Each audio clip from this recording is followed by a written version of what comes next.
Hey everyone, it's Dr. Ramani. Welcome back to this YouTube channel on narcissism. And today is another one of our Am I the Asshole deep dives. So it's a very interesting one, very interesting to those of you who are parents. Um, this one asks, am I the asshole for the email I sent to a teacher about her "you have to include everyone" rules, saying that was a dangerous lesson? My daughter is 12. I'm trying to teach her ways of creating and respecting her boundaries that are age appropriate, teaching her that it's okay to say no to things she feels uncomfortable with. There is a boy in her class who keeps bothering her and her female friends at recess. I've encouraged her to go to me or her teacher when this happens.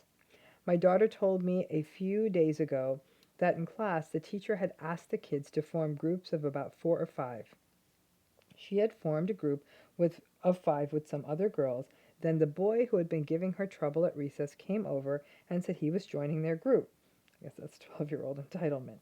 Another girl said that they already have 5 and he should work with a group that only has 2 or 3 people.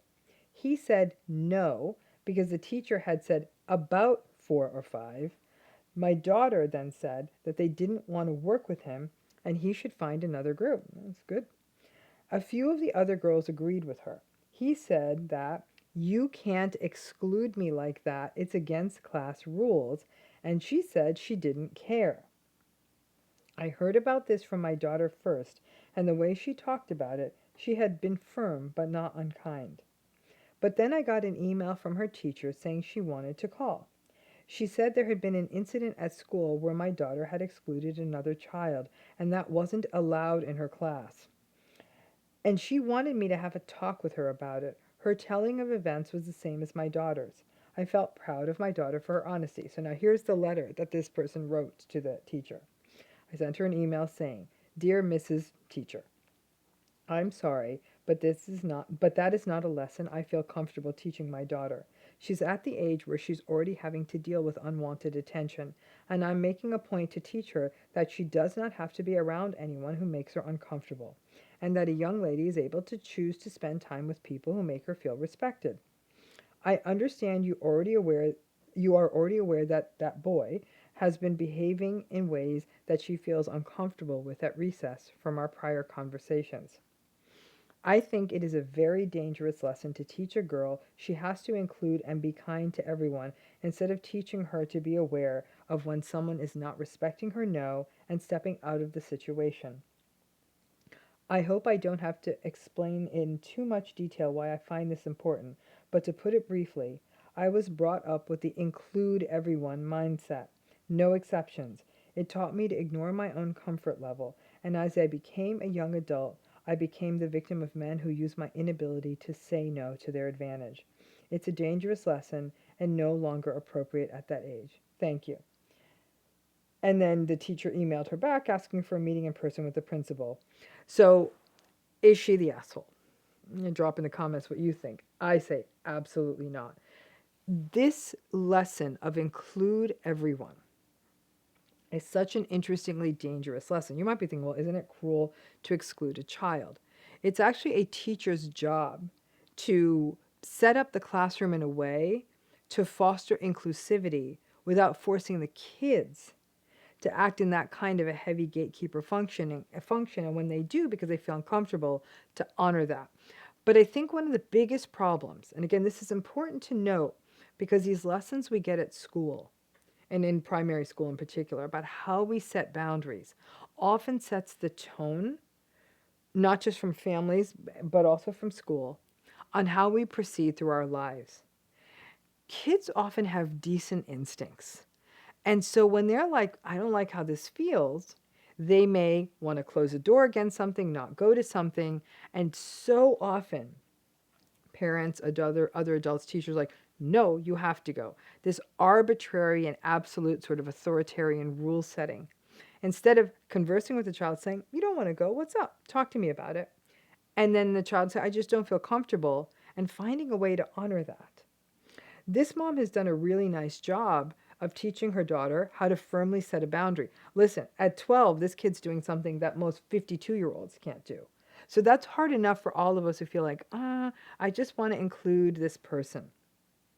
But when we do that, We're taking someone's taking someone's instincts away, because basically this kid, this boy, is a bit of a menace for whatever his reasons are, and the things he's saying, you have to let me into the group, about 4 or 5. I mean, talk about, fast forward that about 10 or 15 years, and now you've got that manipulative person who is saying, well, you have to do it my, well, it's trying to find the little loopholes in the rules with all that entitlement.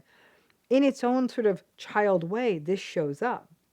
And this girl is sensing a discomfort and saying, I don't want to have you in this group.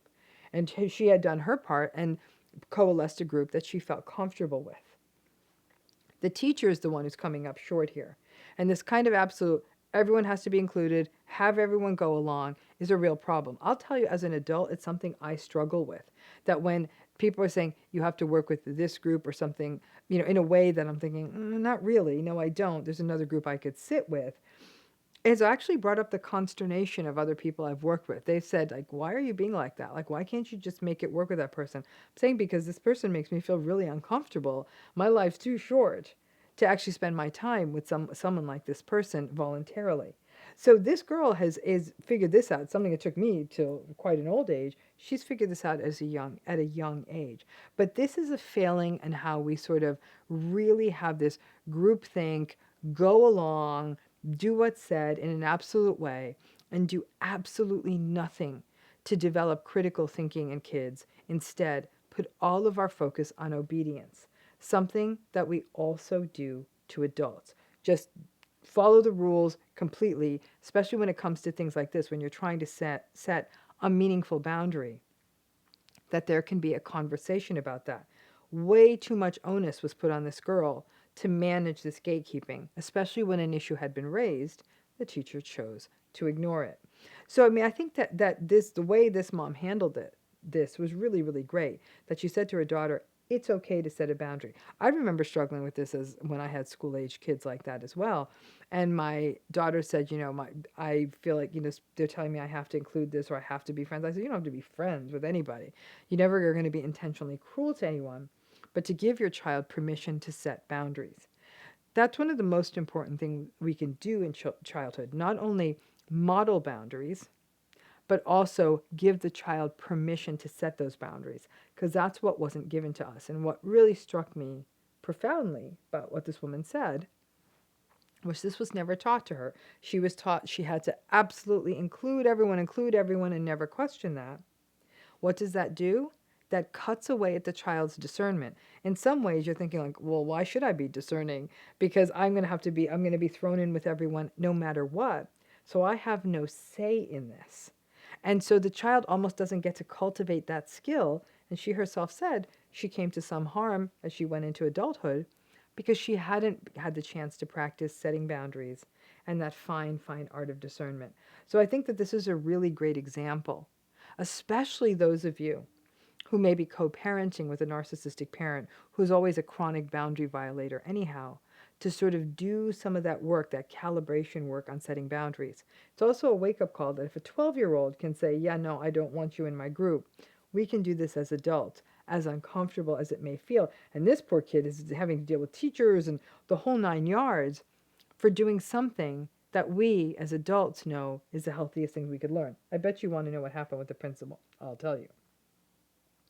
So the mom reached out to the parents, the lady who wrote this letter. The mom said, I reached out to the parents of the other 4 girls in the class who were involved, and we all coordinated to go speak to the school administration together. They had similar views, thinking it was inappropriate for the school to expect the girls to work with someone whom they're not comfortable with, and frustrated that the teacher didn't do more to deal with the issues during recess that made the girls uncomfortable to start with.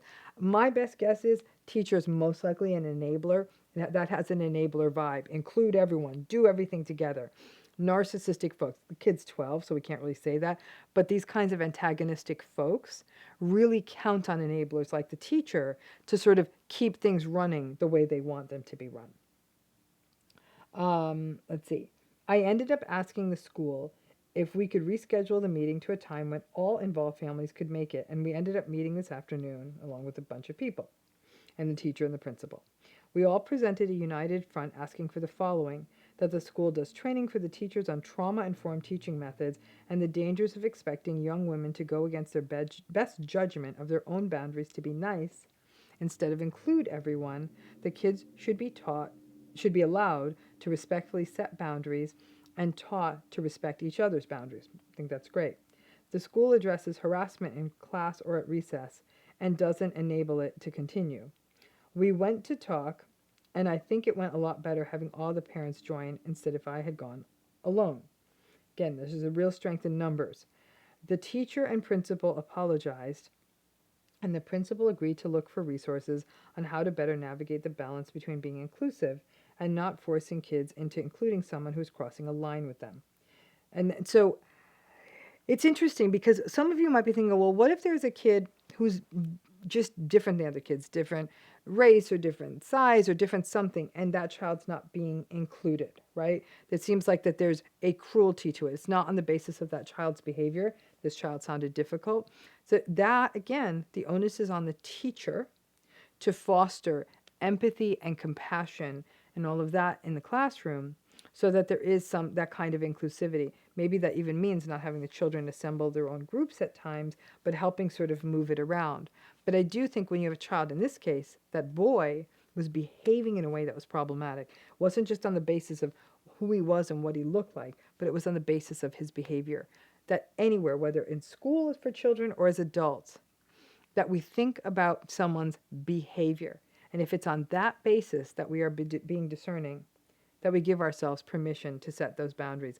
Again, I still find it to be really, really hard and something I get pushback on to this day when I attempt to set professional boundaries with people who I work with as adults who make me uncomfortable. And I get pushback as much as this 12-year-old kid does. So it's not easy, but I think it's great that she's learning those boundaries young.